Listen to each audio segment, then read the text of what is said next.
Hello, everyone.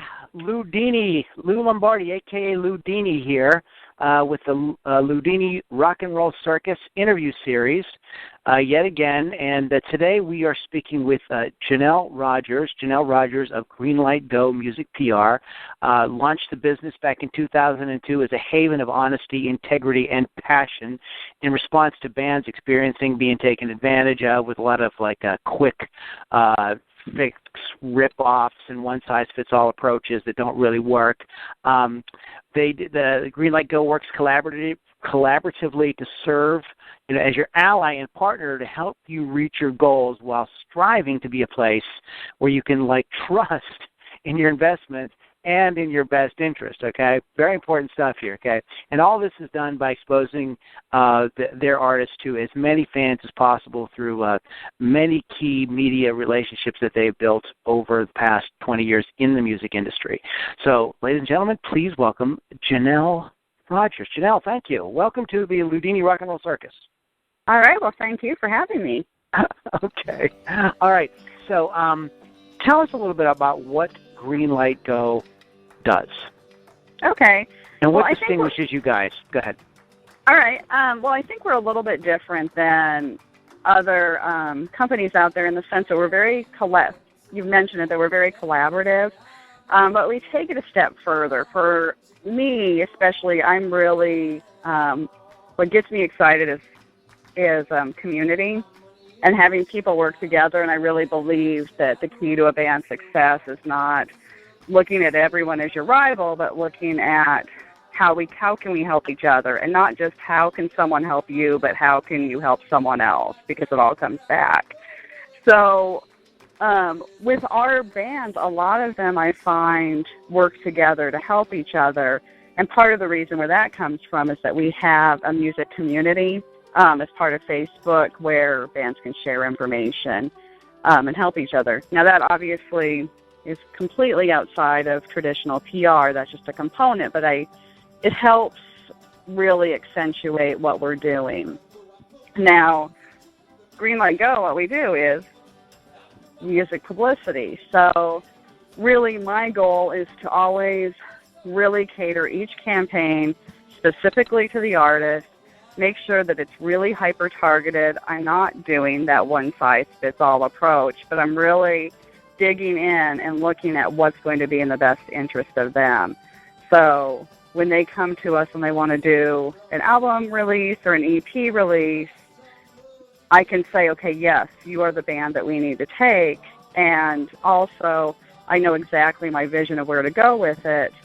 And I'm really just getting, it's really a grassroots mentality of getting in and digging into everything and just pounding away at it without being overly persistent to the point that we irritate, all the relationships that we've built. Could you give us a sort of whirlwind tour of what a campaign typically looks like? Exactly, and there are some things that are exactly alike because me personally, I'm very pragmatic and I'm very systematic. So at the beginning of the campaign, we're actually building a timeline for the band. So let's say that it's a 12-week campaign. We're planning out those 12 weeks, week by week. What single will we release? So we're listening to all the singles on the record and deciding what we think will be the best and where we think media will be most receptive.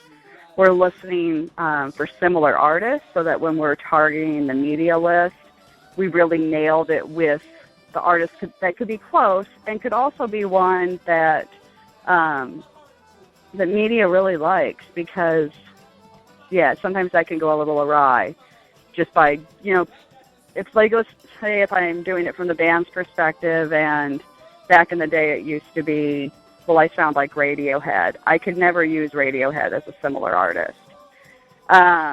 Because it was so overused, and that would automatically make it or not.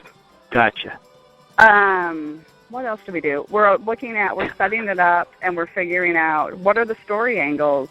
What is this bio really selling the artist? Is there a great story behind this? Putting together that press release that really, again, tells a story that's unique to that artist. And then from there, we release the first single. after we've built that press list and announce when the EP and album will be out, and that's always 3 months in the future in order to meet the media deadlines and really to just build enough up to that, because media never jumps on board right away. It takes just a constant, persistent effort to bring them on board, and so you need time to do that. And then throughout that campaign, it's really just week in and week out looking at what are new opportunities that we can go after. And also with us, we put together a weekly agenda with the artists, and I give them to do things as well. Right. Because really the bands that have the best campaigns are the ones that remain engaged and involved and are there with us. So I'll look at things, for instance, if they say they want Rolling Stone, well, most of the bands that we work with just aren't at a level for Rolling Stone yet. So I'll tell them what they need to do on their end to make that happen, because 9 times out of 10, it's going to have to come from the artist on that, just by what Rolling Stone's looking for. So what kinds of things would you have the band or the artist do? Well, for instance, I have an artist right now, which he had some bigger outlets, and we work really well together. And my feeling with his record, because it's a little more pop-oriented, is that he really needs a remix. He needs somebody that's, like, really credible on board. So I'm having him reach out to an established DJ to see if that DJ would be interested in remixing the record, or remixing the single, because if we can get a remix from him, that will be it. That will help so much, because that DJ gets covered by everybody, and having that attached would be and it's a great fit for the artist. So that's one thing that I do.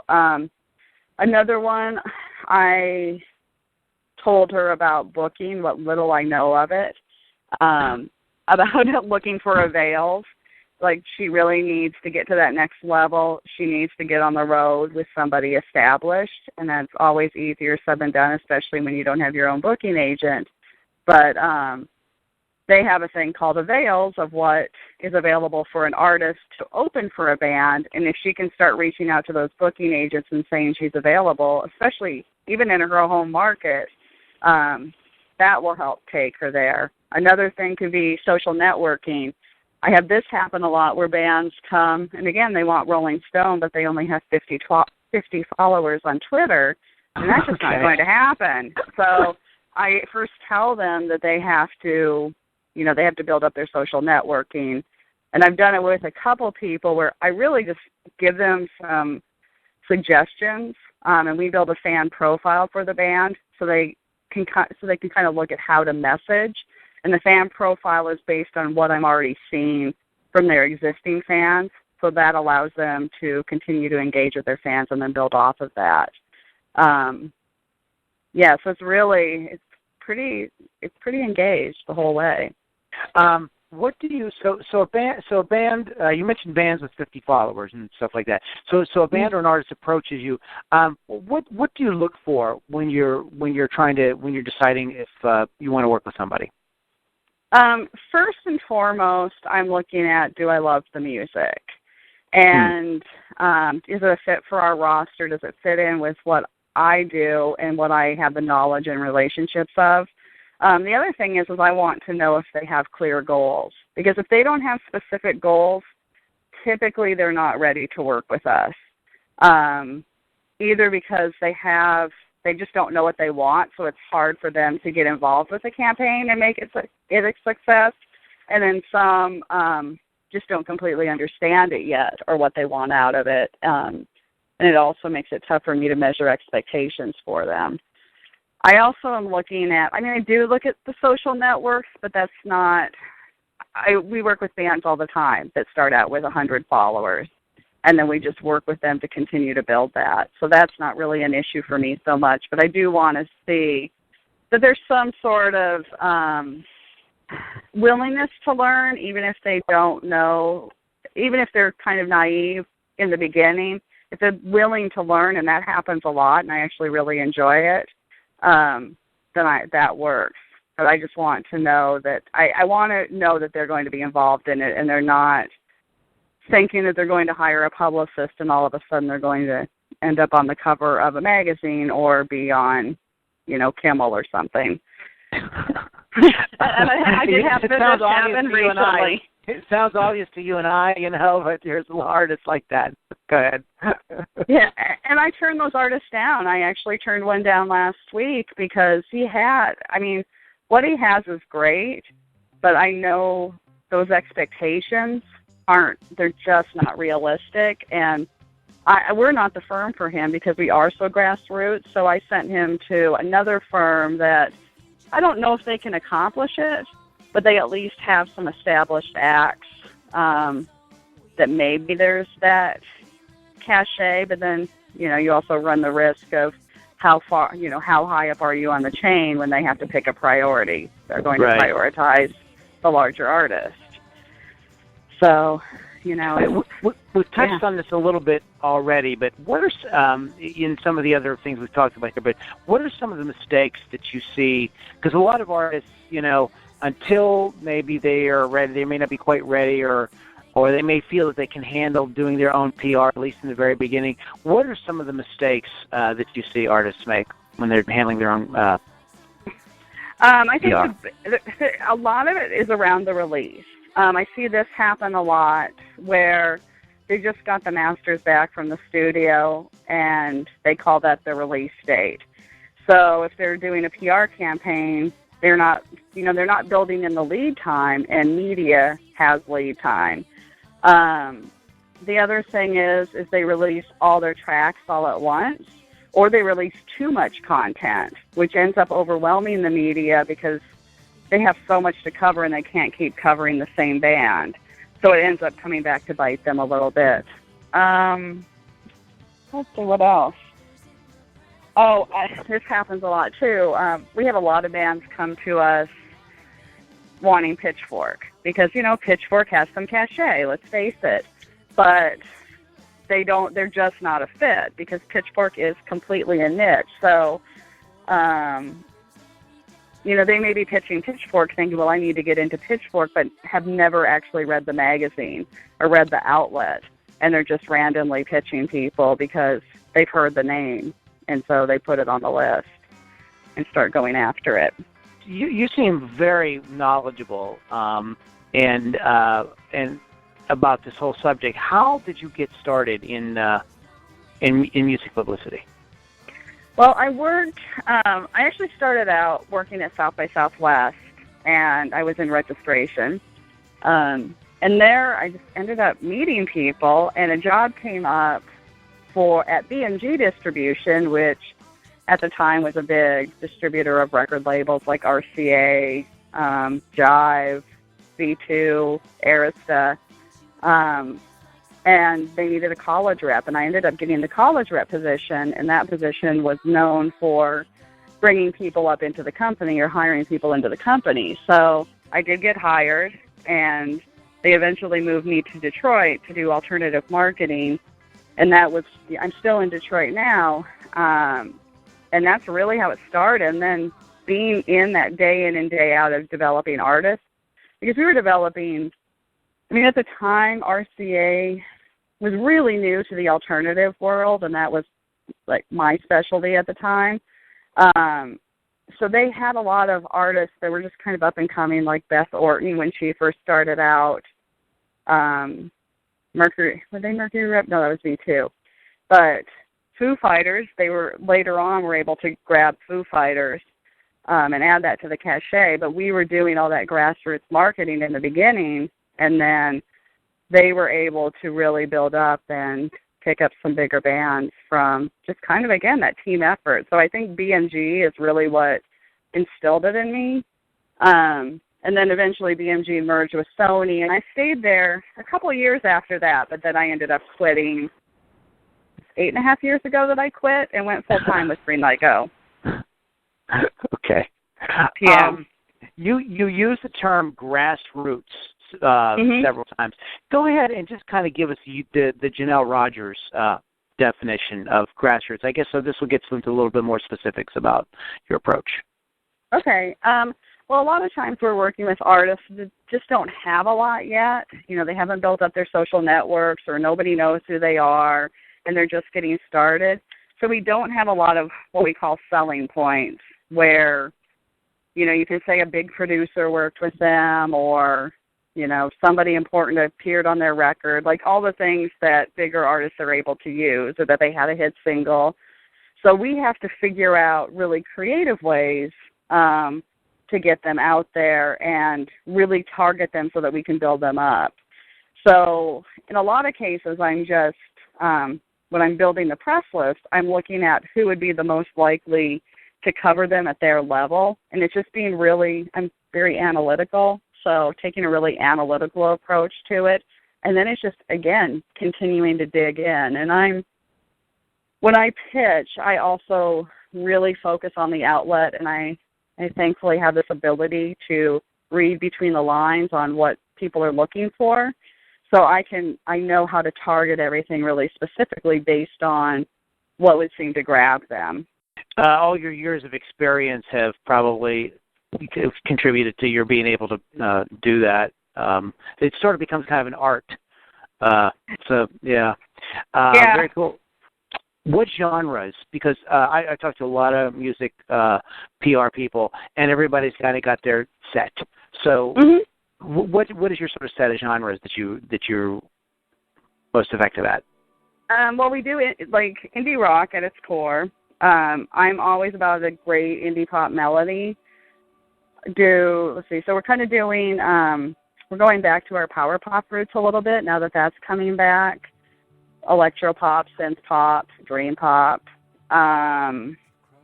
Americana and folk, singer-songwriter, indie folk.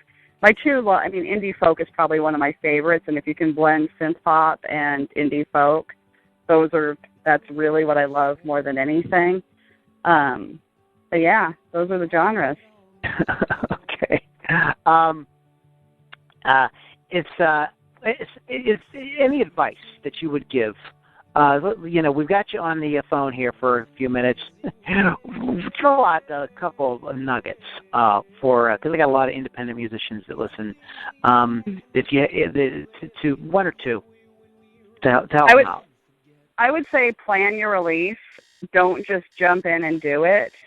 When you're in the studio, start planning out what do you want to accomplish with that record, so you can plan in advance and have a budget for the other things that you need to do. Also, don't set a release date before you finished your record, because things always come up, and if you set a release date and then the record's not ready, by the time the release date happens, you're in a little bit of a situation. And also don't overdo the content. Space it out a little bit, give people enough time to breathe and build up new anticipation. And then be patient. That's my other thing, is just know that it's really, I used this recently, that, when you take a PR campaign and you're really only doing it anywhere from 12 weeks to about, 6 months, you can't expect that you're going to end up, in these huge outlets if you're an unknown artist. By the end of that, it's sort of like getting an entry-level job out of college and then expecting to be a CEO by the end, within 6 months. It's that same thing. You just have to keep building and developing. And sometimes it does happen. There are bands that get a break and it just comes out of nowhere, but it's really rare. And I can probably count on one hand in 20 years how many times that's happened. It's that rare. And that's working with, major record labels too. Too much content. Could you elaborate on that a little bit? Sure. Well, one thing that happens is that let's say you release your first single and it's really starting to take off, but you already planned to release a second single. And I had this happen back in December, where the single took off and it was still building. It wasn't done, but we went ahead and released another single. And people weren't ready for it. They were still on the first single.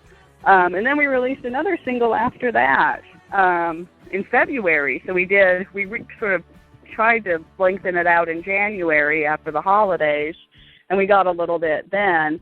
And then we went with another one in February, and at that point we started scaling back the content. But if you have an EP and it's only 4 songs, unless you're doing something where you want to kind of, again, lengthen that out, I would only release 1 single off of it, or I'd wait about 6 to 8 weeks in between singles before releasing another one. Because especially if you're doing it, if you're trying to do a PR campaign, a journalist is not going to be ready for that in 1 month. They're just not. They've already they just paid attention to your first single, and if they covered you, the chances of them, it reduces the chances of them covering you again because they just covered you, and they have hundreds of other bands that they're getting a day that they need to cover as well.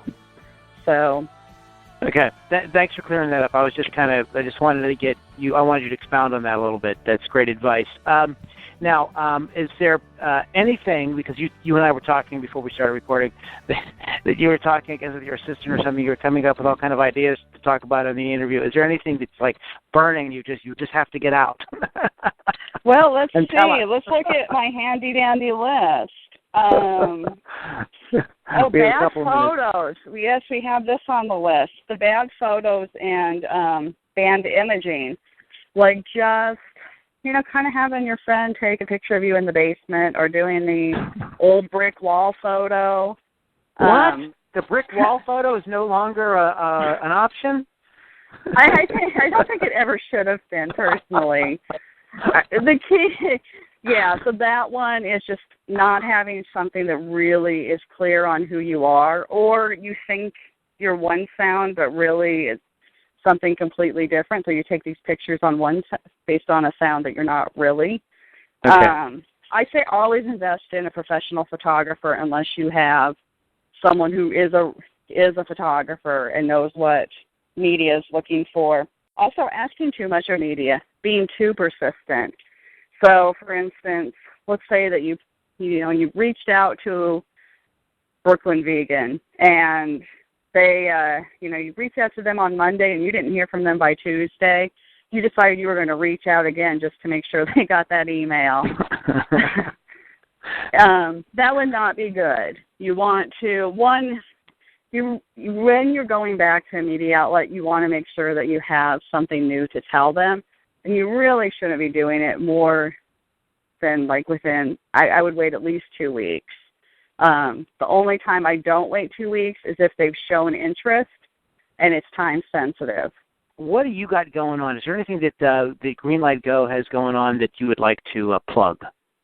I have just been so dived into these campaigns lately. We have some interesting things in the works, but nothing that I can actually state yet. Okay. I know, okay. Still under the radar on that. That's all right. That's all right. You are still interested in, you are still looking, you're taking submissions from artists, correct? We are. We book. We do typically book 2 to 3 months in advance. So, for instance, right now, looks like my next open slot is November 2nd. So it's just really. So that's why I say think ahead. How do people go ahead then and get in touch with you? The best way is there's a submission form on the website, and it says, oh, I know I should know this.